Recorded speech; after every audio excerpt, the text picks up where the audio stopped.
शक्तिपीठ अंबाजी मंदिर के प्रसाद में मिलावट के खुलासे के बाद बड़ा फैसला लिया गया। अंबाजी में मोहनथाल प्रसाद के घी में मिलावट को लेकर बड़ा फैसला लिया गया है।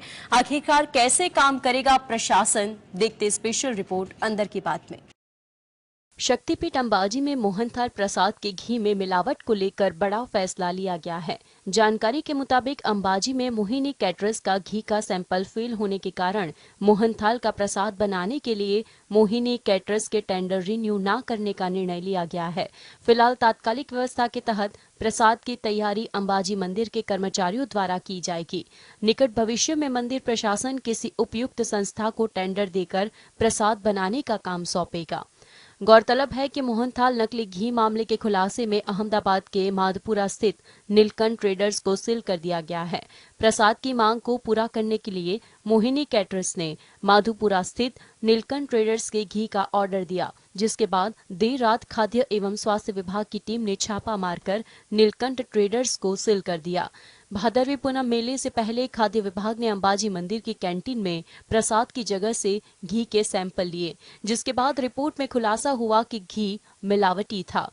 संदिग्ध लगने पर घी का उपयोग नहीं किया गया और बाद में बनास डेयरी से घी मंगवाया गया।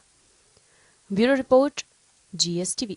हाँ, एक तरफ पिछले कुछ महीने से कांग्रेस, आप समेत कई विपक्षी दल जाति जनगणना को लेकर बीजेपी पर निशाना साध रहे थे, वहीं दूसरी ओर नीतीश की सरकार ने इसे पूरा करके दिखा दिया।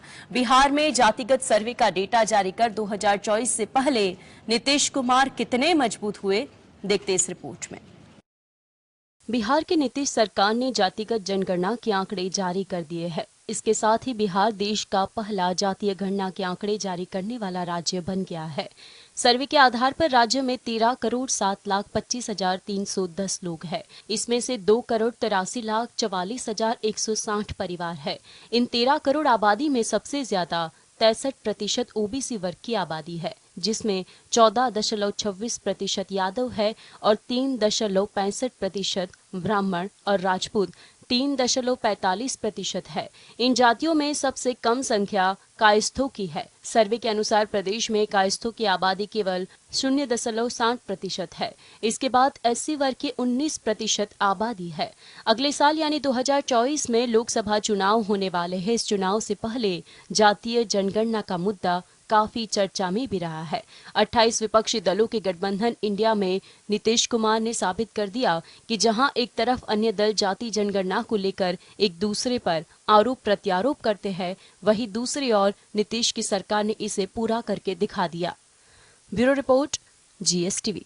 अखिल भारतीय कांग्रेस कमेटी के पूर्व अध्यक्ष सोनिया गांधी और महासचिव प्रियंका गांधी इन दिनों शिमला आए हुए हैं। सोनिया गांधी और प्रियंका गांधी के साथ हिमाचल के मुख्यमंत्री सुखविंदर सिंह सुक्खू की मुलाकात के दौरान आखिरकार क्या अहम बात हुई, आइए देखते हैं अंदर की बात में।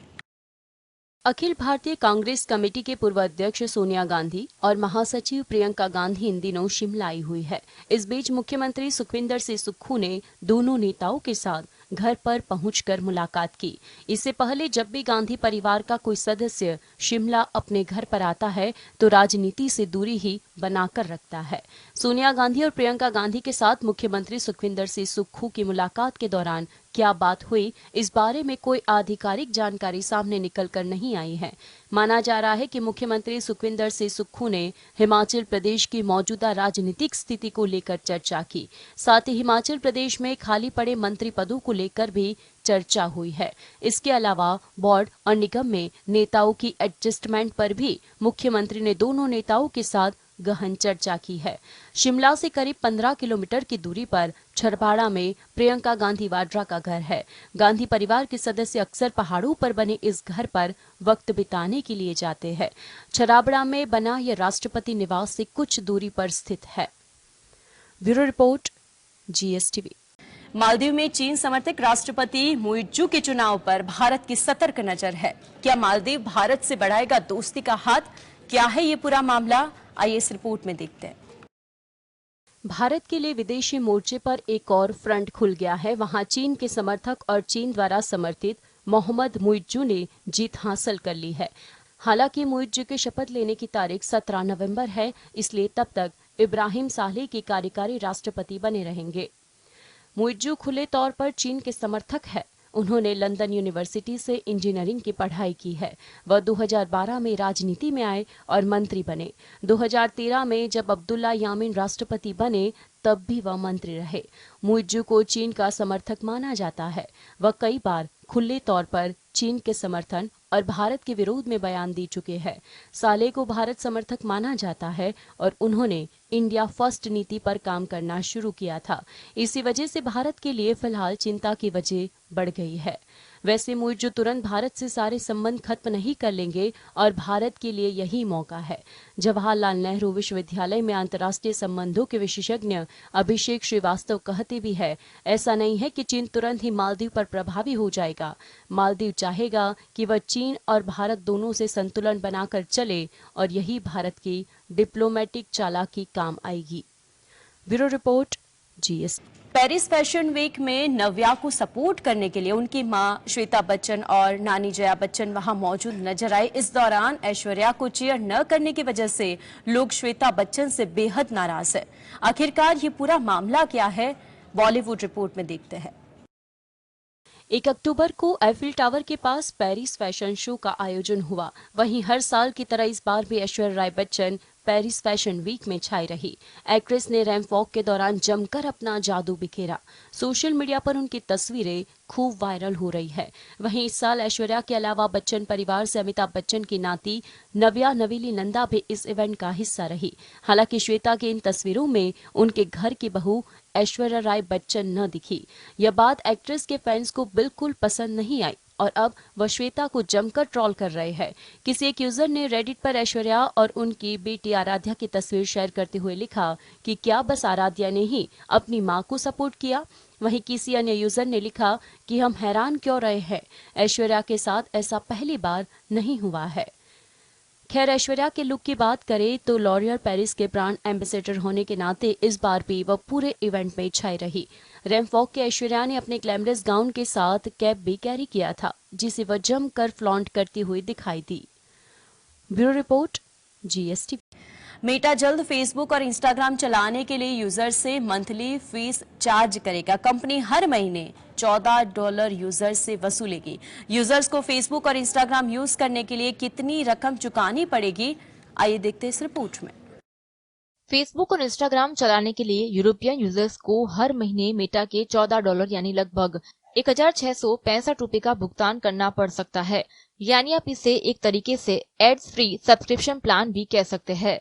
WSJ की रिपोर्ट के मुताबिक मेटा डेस्कटॉप पर फेसबुक या इंस्टाग्राम की मंथली सब्सक्रिप्शन के लिए यूरोपियन यूजर से लगभग 10 यूरो या $10.46 चार्ज करने की योजना बना रहा है, जिसमें प्रत्येक अतिरिक्त खाते के लिए लगभग 6 यूरो जोड़े जाएंगे। यानी एडिशनल अकाउंट के लिए अलग से चार्ज किया जाएगा। कहा जा रहा है कि मोबाइल डिवाइसेस के लिए सब्सक्रिप्शन की कॉस्ट लगभग 13 यूरो प्रति माह तक हो सकती है, क्योंकि मेटा इन ऐप भुगतान पर एप्पल और गूगल के ऐप स्टोर द्वारा किए जाने वाले कमीशन को इसमें शामिल करेगा।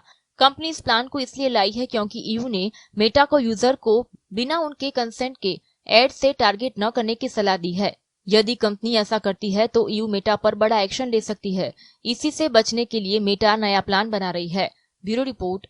देश सबसे अधिक तेल की खपत करता है। भारत किस नंबर पर है तेल की आयात करने में, देखते खास रिपोर्ट अंदर की बात में। तेल खपत में अमेरिका और चीन के बाद भारत दुनिया का सबसे बड़ा देश है। भारत अपनी जरूरत का 80% तेल आयात करता है। रिपोर्ट के अनुसार बीते साल संयुक्त राज्य अमेरिका ने प्रतिदिन 19 मिलियन बैरल तेल की खपत की है। वहीं चीन ने 14 मिलियन बैरल प्रतिदिन तेल की खपत की है। इसके बाद तीसरे स्थान पर भारत बना हुआ है। भारत ने 5 मिलियन बैरल प्रतिदिन तेल की खपत की है। 2012 से 2022 के बीच तेल की खपत में बदलाव पर नजर डाले तो तस्वीर काफी बदली नजर आती है। अमेरिकी तेल के उपयोग में केवल 9% की वृद्धि हुई है, जबकि चीन और भारत के तेल उपयोग में क्रमशः 42 और 41% की वृद्धि हुई है। तेल खपत करने के मामले में अमेरिका, चीन और भारत के बाद चौथे स्थान पर सऊदी अरब का नंबर आता है। बता दें कि इराक में भारत में तेल का सबसे अधिक निर्यात होता है। रूस के दूसरे पायदान पर आने के बाद अब सऊदी अरब तीसरे स्थान पर पहुंच गया है। भारत में तेल का 85% से अधिक हिस्सा आयात होता है। Bureau report, GSTV। खालिस्तानी आतंकी हदीफ सिंह निज्जर की हत्या का आरोप भारत पर लगाने के बाद कनाडा के साथ गतिरोध जारी है। भारत लगातार कनाडा पर सख्त रुख अपना रहा है। क्यों भारत ने कनाडा से 40 राजनयिकों को कनाडा वापस बुलाने को कहा, आइए देखते इस रिपोर्ट में। खालिस्तानियों के मुद्दे पर भारत और कनाडा के बीच गतिरोध के बीच भारत ने कनाडाई अधिकारियों से कहा कि वे 10 अक्टूबर तक लगभग 40 राजनयिकों को वापस बुला ले, अन्यथा उनकी राजनयिक छूट वापस ले ली जाएगी। हालांकि भारत सरकार ने इस पर टिप्पणी करने से इनकार कर दिया है। भारत में कनाडा के 62 राजनयिक काम कर रहे हैं, जिनमें से लगभग 40 राजनयिकों को वापस बुलाने के लिए कहा गया है। वहीं विदेश मंत्रालय के प्रवक्ता अरिंदम बागची ने कहा था कि भारत में कनाडा के राजनयिक स्टाफ भारत के कनाडा में मौजूद राजनयिक स्टाफ से बड़ा है और इसमें समानता होनी चाहिए। इससे पहले भारत ने कनाडा के नागरिकों की वीजा सेवाएं निलंबित कर दी थी। अमेरिका में एस जयशंकर ने कहा था कि कनाडा के प्रधानमंत्री ने जिस तरह निजी और सार्वजनिक तौर पर आरोप लगाया वो ठीक नहीं था। कनाडा को खालिस्तानियों पर लगाम लगानी चाहिए। भारत के सख्त रुख अपनाने के बाद कनाडा के प्रधानमंत्री जस्टिन ट्रूडो ने भी यू टर्न ले लिया। सबसे बड़ी बात यह है कि जस्टिन ट्रूडो बार-बार लगातार आरोप लगाने के बावजूद भी वो एक भी सबूत पेश नहीं कर पाए। Bureau report, GSTV।